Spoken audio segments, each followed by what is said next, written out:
Pour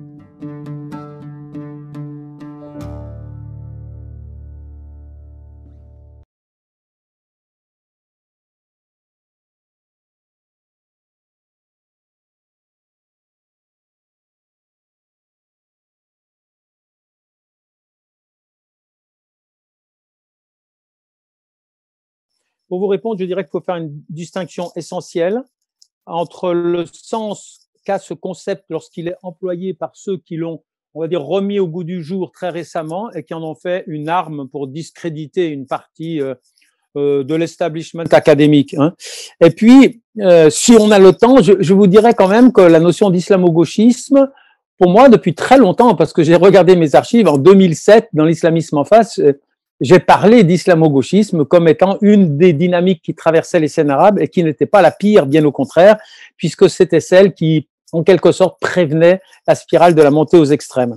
Alors, une fois n'est pas coutume, l'archéologie d'un nom n'est pas toujours une clé révélatrice pour le comprendre, mais dans le cas de l'islamo-gauchisme, c'est très très important de rappeler qui l'a employé pour la première fois. C'est un monsieur qui s'appelle Pierre-André Taguieff.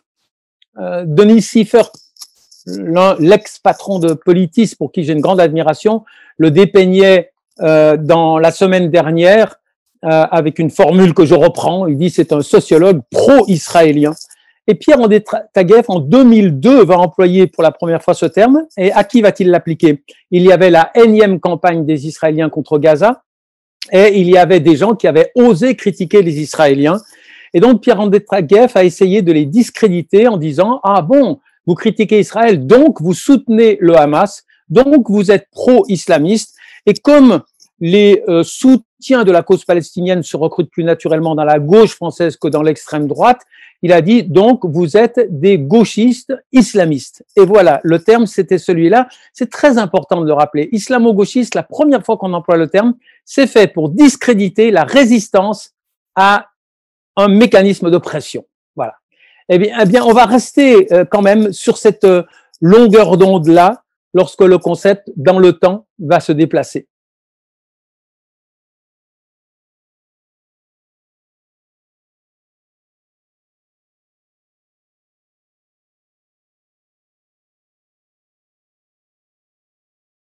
On est toujours sur la même longueur d'onde. Je pense que ce concept va être utilisé pour discréditer une résistance à des mécanismes de domination. Mais évidemment, le cadre s'est considérablement élargi.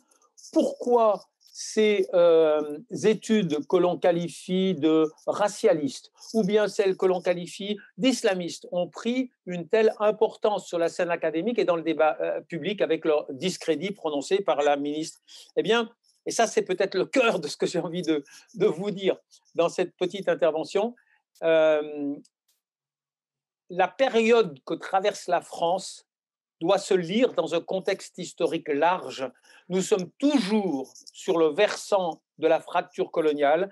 Et que s'est-il passé? Pour la première fois dans l'histoire, les descendants des peuples colonisés ont acquis les ressources linguistiques, intellectuelles, sociales, politiques pour faire ce que leurs pères et leurs grands-pères n'ont pas pu faire, c'est-à-dire participer à l'écriture de leur histoire et revendiquer les droits que leur vaut leur citoyenneté française. Et il est particulièrement important de comprendre que selon la culture de ces peuples colonisés ou de ces descendants des peuples colonisés, s'ils sont issus de sociétés de culture musulmane, eh bien le lexique qui va exprimer leurs revendications interagit avec la culture musulmane. On pourra entendre de temps en temps un mot qui les corrèle à la culture musulmane de leurs ancêtres. Et ils seront discrédités comme autant d'islamistes. Mais les populations du Sud Sahel ou même des compartiments des sociétés musulmanes qui ne souhaitent pas employer le lexique de la culture religieuse vont employer un autre lexique, mais celui-là, il sera, par la rive dominante du monde, il sera très également discrédité, dénié comme racialiste. Donc, ces revendications des descendants des peuples colonisés ne sont pas prises en considération par la rive dominante du monde. Elles sont discréditées au nom du lexique qu'elles emploient, qui sera soit islamiste, soit racialiste. Alors, il faut ajouter à cela que ces revendications, il se trouve qu'elles ont été respectées et parfois relayées par une grande majorité, j'insiste, c'est une première bonne nouvelle, par une grande majorité de l'appareil académique.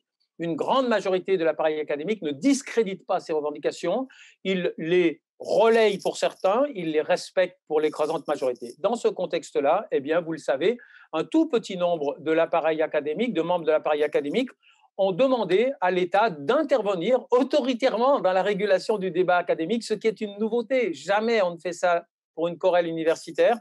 Se sachant minoritaires, ils ont demandé d'intervenir pour leur donner, pour criminaliser leurs adversaires dans ce débat. Voilà, je crois que c'est ça vraiment l'essentiel de ce qu'il faut dire sur la matrice de ces revendications que les dominants de ce jour, qui malheureusement sont relayés par 90% de l'appareil médiatique, discréditent ou dénient.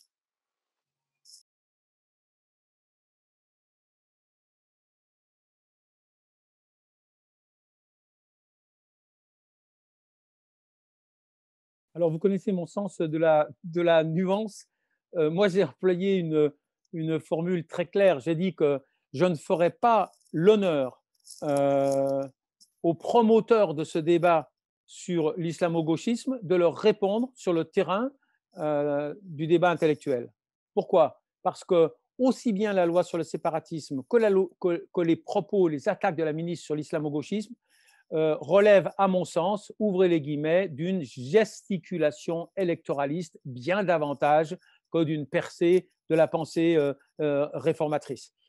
C'est un secret pour personne et c'est pour ça que celle-ci de vos questions est sans doute la plus facile, ou disons, la réponse que je vous fais est sans doute la moins clivante, puisque là, il y a un quasi-consensus des observateurs.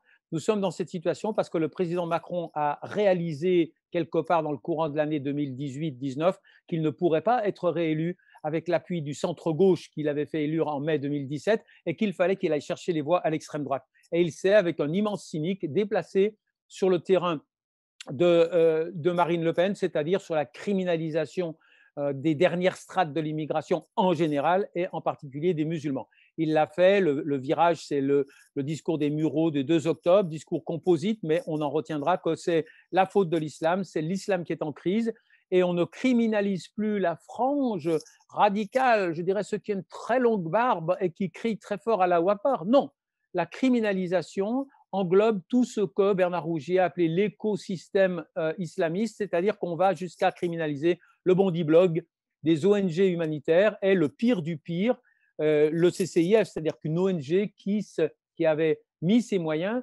dans la régulation des dysfonctionnements de la République en défendant les gens qui étaient discriminés du fait de leur appartenance religieuse.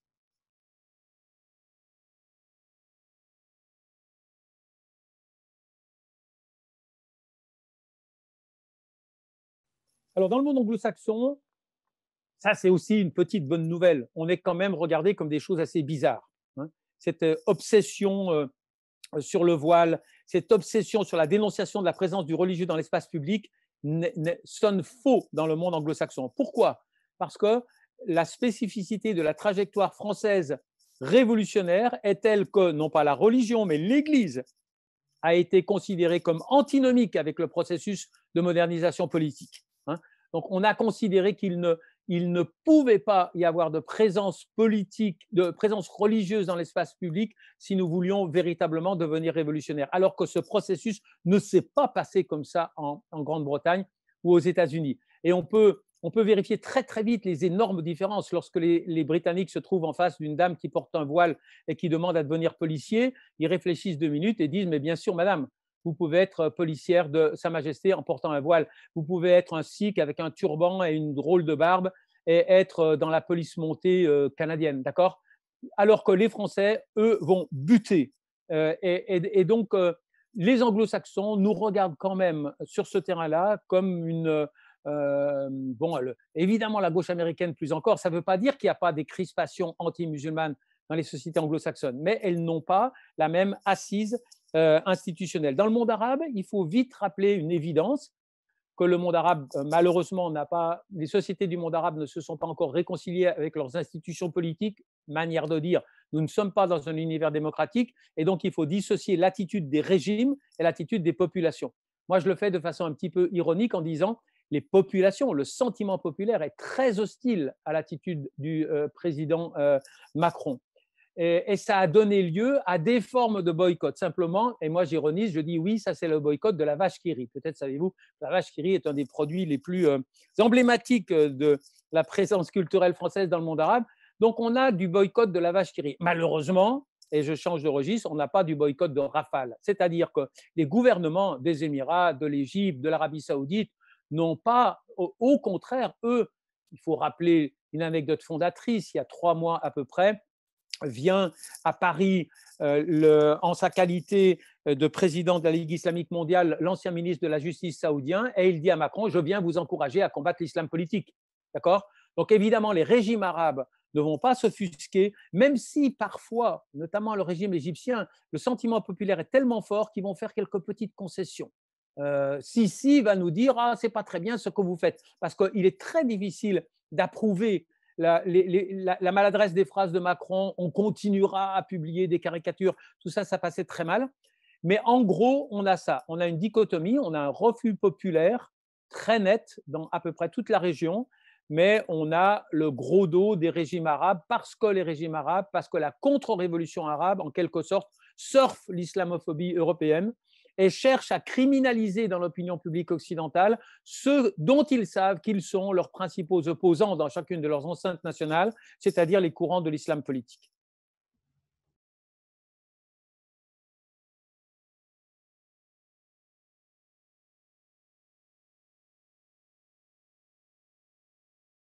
Écoutez, je dirais qu'il y a 3 catégories de racines.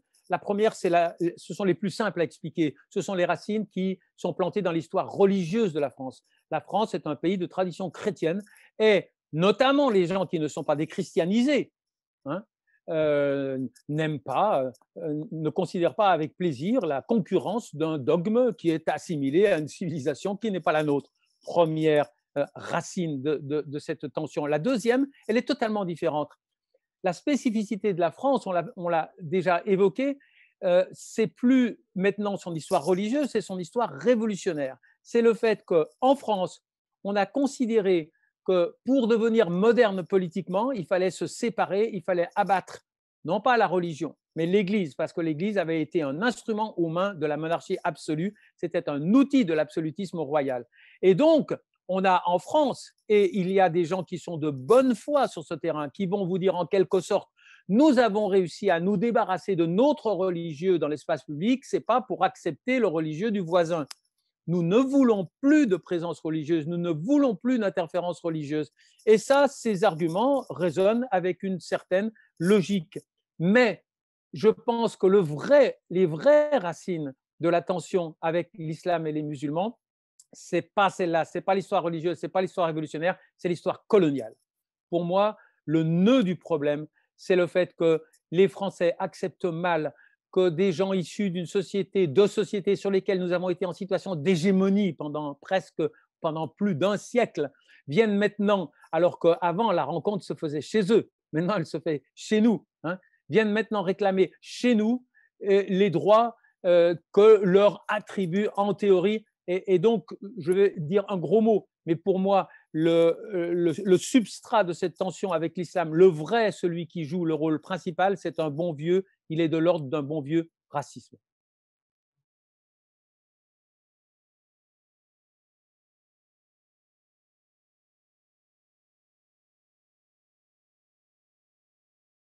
Alors, je vais peut-être vous faire peur, mais vous avez devant vous l'un des rares chercheurs qui a revendiqué cette appellation. Si vous allez voir sur les réseaux sociaux, je me revendique souvent comme un islamo-gauchiste heureux de l'être. Pourquoi? Pas, pas par provocation. Tout ce que je vous ai dit sur ce que je perçois de l'usage de ce terme pour discréditer les revendications des descendants des colonisés est déjà une forme de réponse. Mais j'ai une autre réponse que je vous avais annoncée au début. J'ai dit on peut aussi regarder cette dynamique islamo-gauchiste qui est actuellement criminalisée en France comme quelque chose de positif.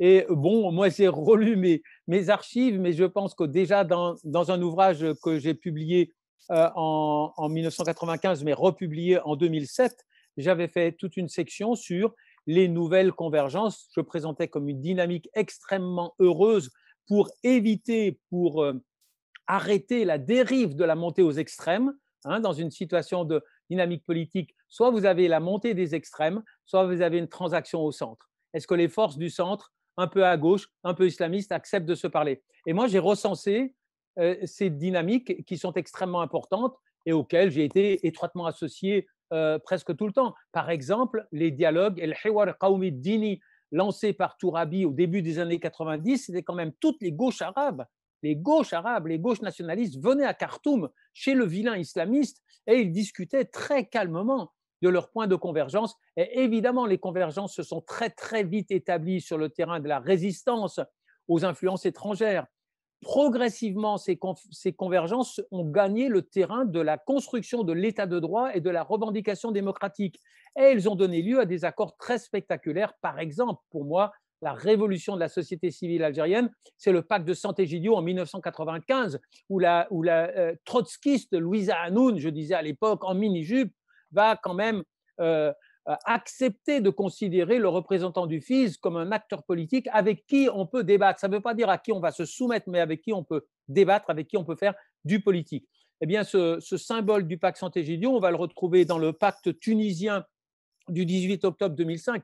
On va le retrouver au Yémen avec la Liqa Mushtarak, mais plus récemment, Muqtada Sadr va faire une alliance avec le Parti communiste irakien pour les élections.